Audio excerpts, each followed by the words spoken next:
Hello everyone, I'm Miss Jessica from EVPL McCullough, and today we're continuing our Chapter Book Storytime Variety Pack, where we read a little bit of a book so that you can be introduced to so many new titles, and then you get to choose what you're going to be reading next, and hopefully this will inspire you. So the last time that we were together, we spun our wheel and it landed on fantasy. And I know we had fantasy recently, but this book I was so excited about. I could not put it off any longer. So today we are going to be reading Rick Riordan presents 𝐴𝑟𝑢 and the End of Time. And this is by Roshani Chokshi. And this is actually part of a series. So if this is something that you are interested in, then you can actually continue the story. There's several more books in this series. So that's always a good thing because I know I hate it when a book ends and I want to keep reading and find out what happens with the characters. Well, a series is a perfect way to do that.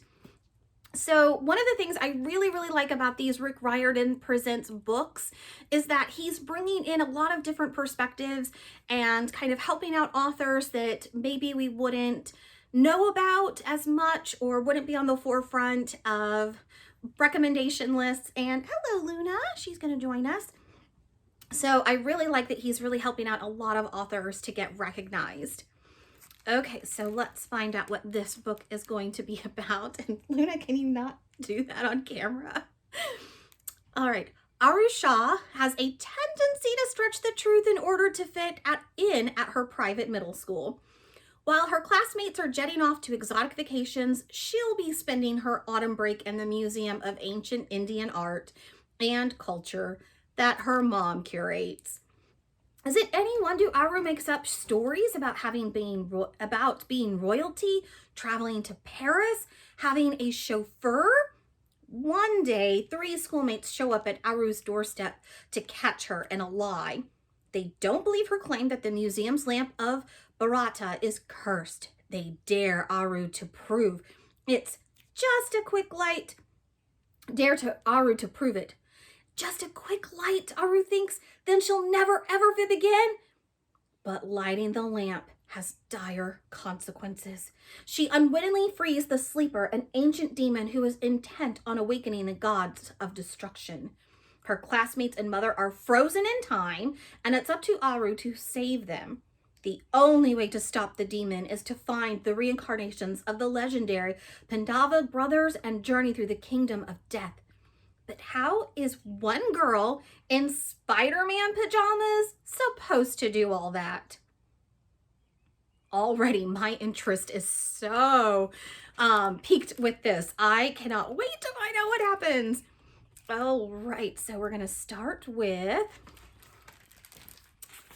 Chapter 1. And I will tell you that Rick Riordan does always put kind of some information about what he thinks about the story in the books, so definitely check that out if you happen to choose this book.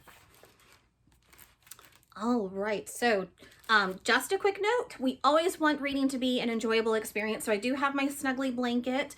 I do have something to drink off to the side, and because it's the springtime, my allergies are crazy already, so I do have a cough drop in my mouth just in case you notice that. All right, Chapter 1, in which 𝐴𝑟𝑢 regrets opening the door. The problem with growing up around highly dangerous things is that after a while, you get used to them.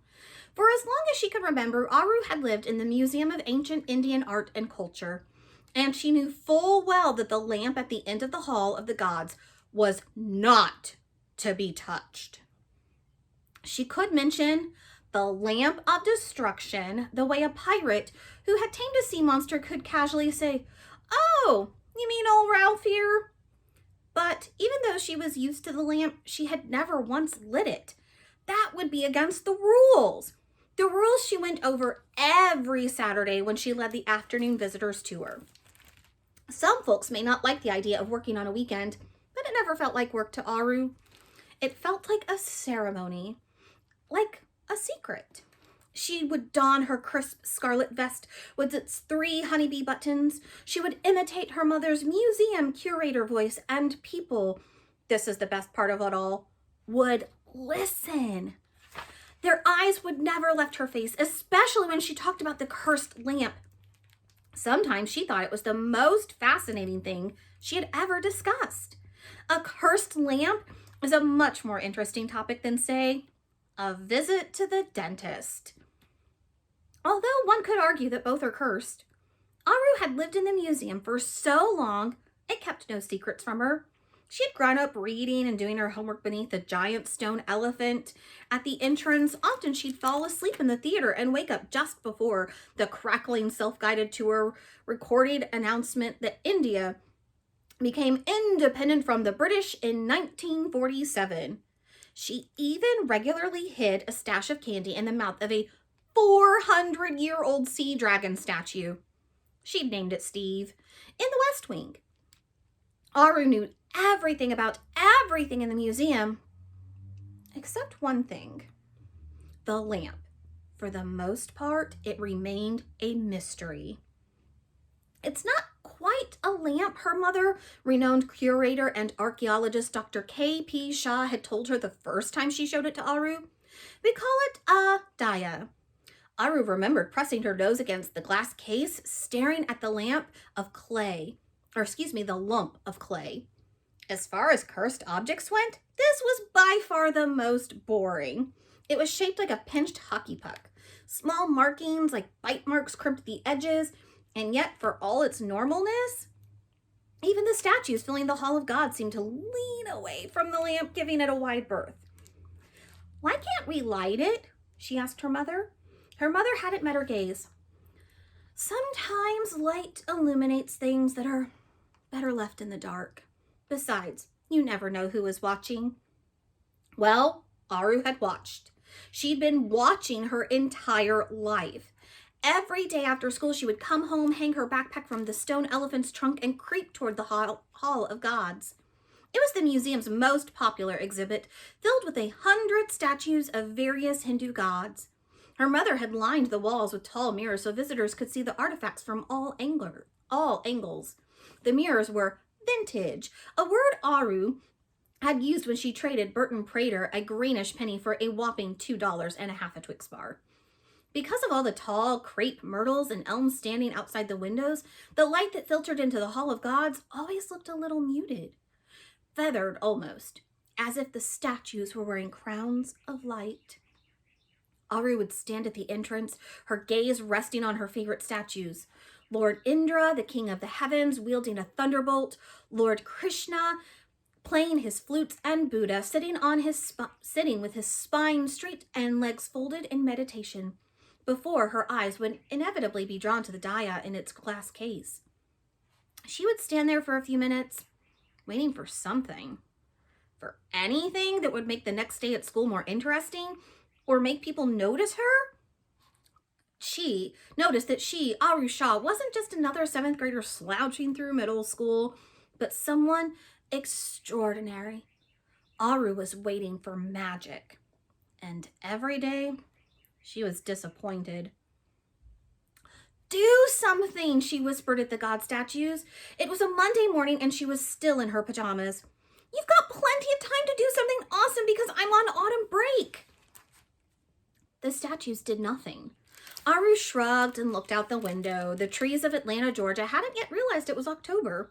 Only their top halves had taken on a scarlet and golden hue, as if someone had dumped them halfway in a bucket of fire and then plopped them back on the lawn.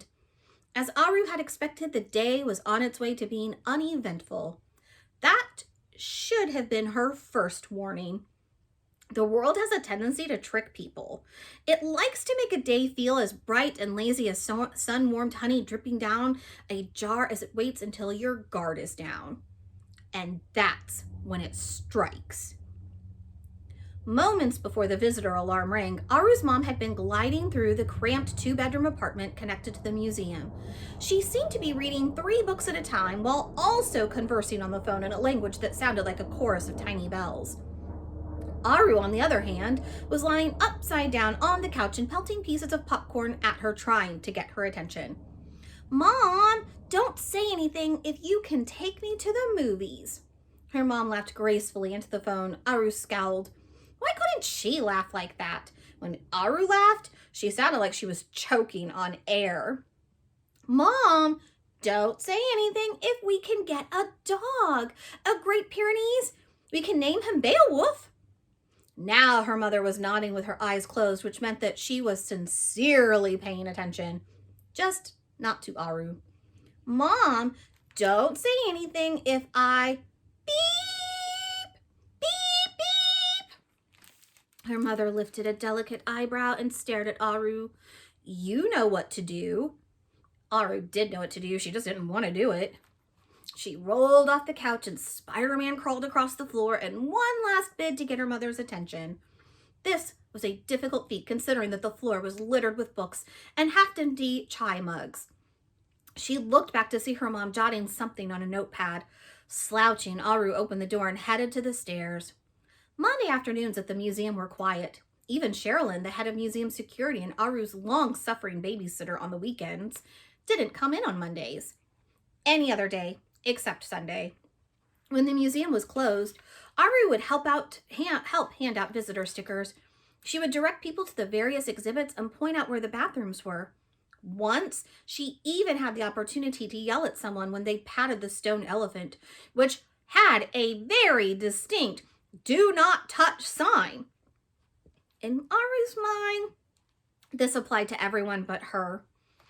On Mondays, she had come to expect occasional visitors seeking temporary shelter from bad weather, or people who wanted to express their concern in the gentlest way possible that the Museum of Ancient Indian Art and Culture honored the devil, or sometimes just the FedEx man needed a signature for a package. What she did not expect when she opened the door to greet the new visitors was that there would be 3 students from Augustus Day School. 𝐴𝑟𝑢 experienced one of those elevator stopping too fast sensations. A low whoosh of panic hit her stomach as the 3 students stared down at her in her Spider-Man pajamas. The first, Poppy Lopez, crossed her tan freckled arms. Her brown hair was pulled back in a ballerina bun. The second, Burton Prater, held out his hand where an ugly penny sat in his palm. Burton was short and pale, and his striped black and yellow shirt made him look like an unfortunate bumblebee. The third, Ariel Reddy, the prettiest girl in their class with her dark brown skin and shiny black hair, simply glared. I knew it, said Poppy triumphantly. You told everyone in math class that your mom was taking you to France for a break. That's what Mom had promised, 𝐴𝑟𝑢 thought. Last summer, 𝐴𝑟𝑢's mother had curled up on the couch, exhausted from another trip overseas. Right before she fell asleep, she had squeezed 𝐴𝑟𝑢's shoulder and said, Perhaps I'll take you to Paris in the fall, 𝐴𝑟𝑢. There's a cafe along the Seine River where you can hear the stars come out before they dance in the night sky. We'll go to museums, sip coffee from tiny cups, and spend hours in the gardens. That night, 𝐴𝑟𝑢 had stayed awake dreaming of narrow, winding streets and gardens so fancy that even their flowers looked haughty. With the promise in mind, 𝐴𝑟𝑢 had cleaned her room and washed the dishes without complaint. At school, the promise had become her armor.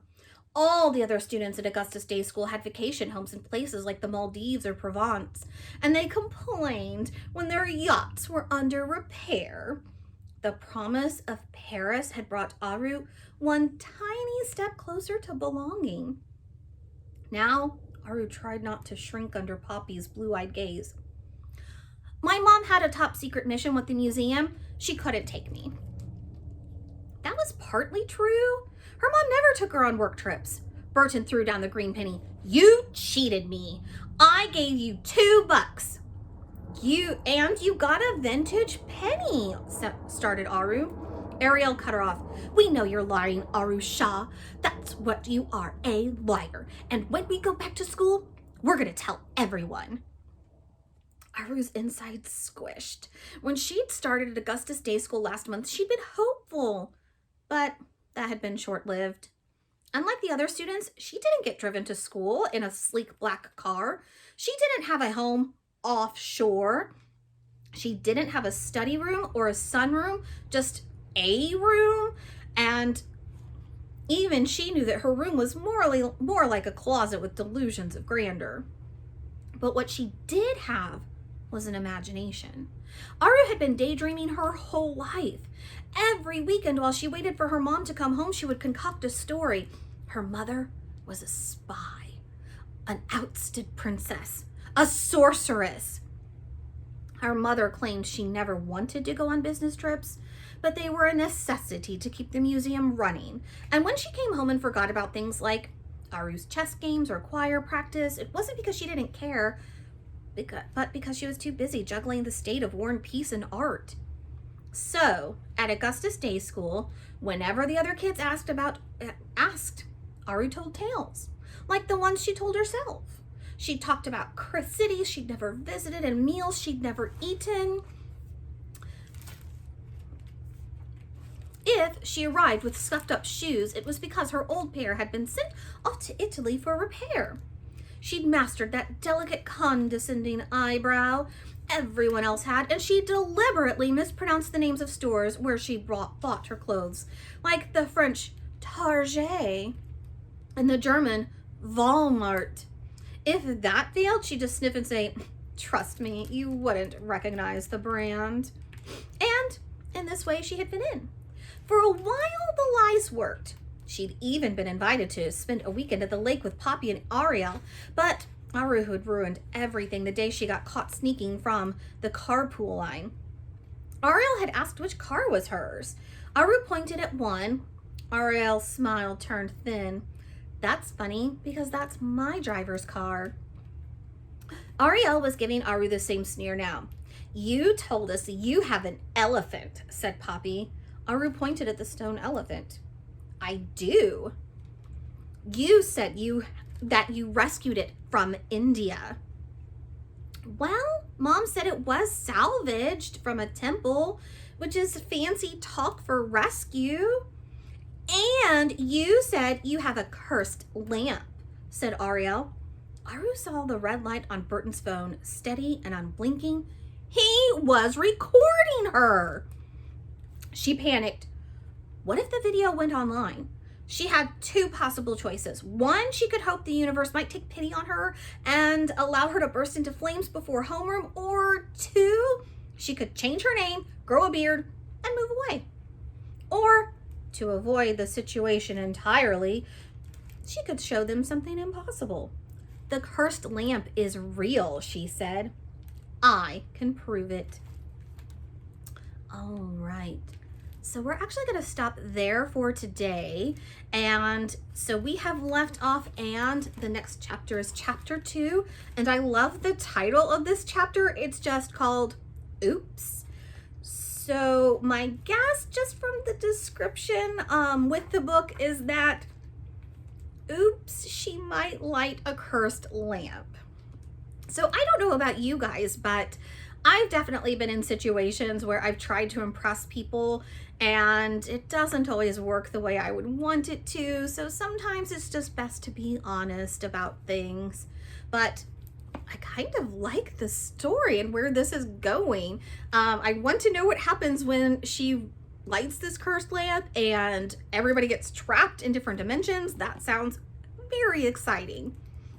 All right, so if you would like to continue this book, we have it as a print copy. There's also e-book copies, there's e-audiobook copies, and there's even actually audiobooks which are on CD so that you can listen to it that way too.